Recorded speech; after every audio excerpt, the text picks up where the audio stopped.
السلام علیکم دوستو، کیا آپ جانتے ہیں کہ دنیا میں بہت سے ریلیجن ایسے ہیں جن کی باتیں آپس میں کامن ہیں؟ جن پرافٹس کے اوپر مسلمز بلیو رکھتے ہیں انہی پرافٹس کے اوپر دوسرے ریلیجنز والے بھی بلیو رکھتے ہیں۔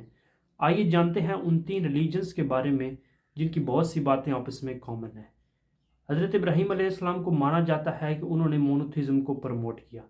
مونوتھیزم یعنی ایک ہی خدا پر یقین رکھنے والا، اور اس کے اپوزٹ ایک لفظ ہے پولیتھیزم، یعنی ایک سے زیادہ خداؤں پر یقین رکھنا۔ اسلام، کرسچن، جوز، ان تینوں ریلیجنز کو ابراہیمی کیٹاگری میں ڈالا جاتا ہے۔ بہت سے لوگوں کا یہ ماننا ہے کہ ابراہیم علیہ السلام پہلے پروفٹ تھے، اسپیشلی جوزز کا یہ ماننا ہے۔ کرسچن کا بھی ماننا ہے کہ ابراہیم پہلے پروفٹ تھے، اور کچھ کہتے ہیں اینوک پہلے پروفٹ تھے۔ جینیسس چیپٹر 5 ورس 22 میں کہا ہے کہ اینوک خدا کے ساتھ 3 سال تک چلتا رہا۔ اینوک کو آدم کا ڈسینڈنٹ بھی کہا جاتا ہے، یعنی اس کی اولاد۔ ایڈم کو پہلا ہیومن بینگ کہا جاتا ہے، ان تینوں ریلیجنز والوں کا ماننا ہے۔ اسپیشلی مسلمز کا یہ ماننا ہے کہ آدم علیہ السلام جو ہیں وہ پہلے پروفٹ تھے، لہٰذا ہم آدم علیہ السلام سے شروع کرتے ہیں۔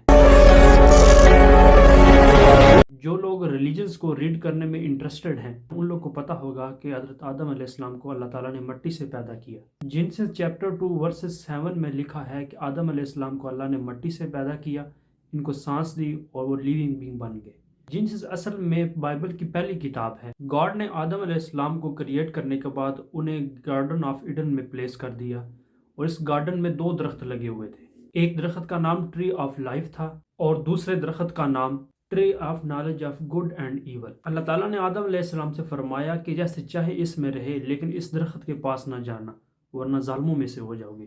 ایڈم گارڈن میں لونلی فیل کر رہے تھے، جس کی وجہ سے اللہ تعالیٰ نے ان کی رب سے ایک فیمیل کو بنایا جس کا نام آدم علیہ السلام نے ایو رکھا۔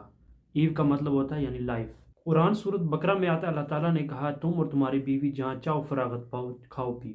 تو ایک دن شیطان نے ان کو بہکایا اور کہا اگر اس درخت کا پھل کھاؤ گے تو آپ کے سامنے واضح ہو جائے گا، یعنی آپ گاڈ بن جاؤ گے۔ ایڈم اور ایو نے اس درخت کا پھل کھا لیا جس پھل سے اللہ تعالیٰ نے ان کو منع کیا تھا، لیکن شیطان نے ان کو بہکا دیا اور جنت سے نکلوا دیا، اور اللہ تعالیٰ نے کہا نکل جاؤ، تم ایک دوسرے کے دشمن ہو، تمہیں زمین میں ایک خاص مقرر وقت ٹھہرنا ہے اور فائدہ اٹھانا ہے۔ اللہ تعالیٰ نے فرشتوں سے یہ کہا کہ میں اپنا خلیفہ بنانے والا ہوں۔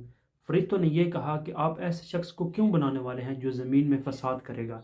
ہم فرشتے تیری تعریف کرنے کے لیے کافی نہیں؟ تو اللہ تعالیٰ نے فرمایا کہ جو میں جانتا ہوں وہ تم نہیں جانتے۔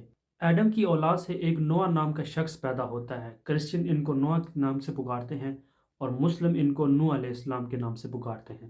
گاڈ نے نوح سے کہا میں زمین کے اوپر بہت بڑا طوفان لانے والا ہوں، جس کی وجہ سے سب کچھ جو ہے وہ فنا ہو جائے گا۔ یہ قرآن میں بھی ہے اور دوسری بکس میں بھی ہے۔ جینیسس چیپٹر 2 ورسز 17 میں کہا ہے کہ تم ایک بہت بڑی کشتی بناؤ جس کے اندر تم اور تمہاری بیوی اور تمہارے بیٹوں کی جو وائف ہیں ان کو، اور اس کے علاوہ جو لیونگ آرگنزم ہیں ان کا ایک ایک جوڑا جو ہے وہ اس میں سوار کر لو کشتی میں۔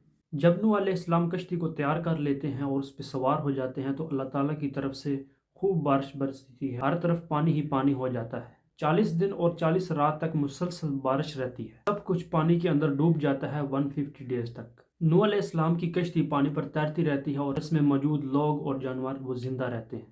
فائنلی یہ کشتی ایک پہاڑی تک پہنچتی ہے اور بارش آہستہ آہستہ تھم جاتی ہے اور پانی کم ہوتا ہے، اور اس کشتی میں سوار جتنے بھی انسان اور جانور ہوتے ہیں وہ صحیح سلامت باہر آتے ہیں اور ایک نئی زندگی کی شروعات کرتے ہیں۔ یہ ہے میرے دوستوں وہ اسلامک ہسٹری جو بہت سے ریلیجنز میں کامن ہے، بہت سے ریلیجنز اس کو مانتے ہیں، ان کی بکس میں لکھی ہوئی ہیں۔ تو میں نے سوچا اس ہسٹری کو 2-3 پارٹ میں کنورٹ کیا جائے تاکہ آسانی سے لوگ اس کو واچ کر سکتے ہیں۔ ملتے ہیں نیکسٹ ویڈیو میں، جزاکم اللہ خیر۔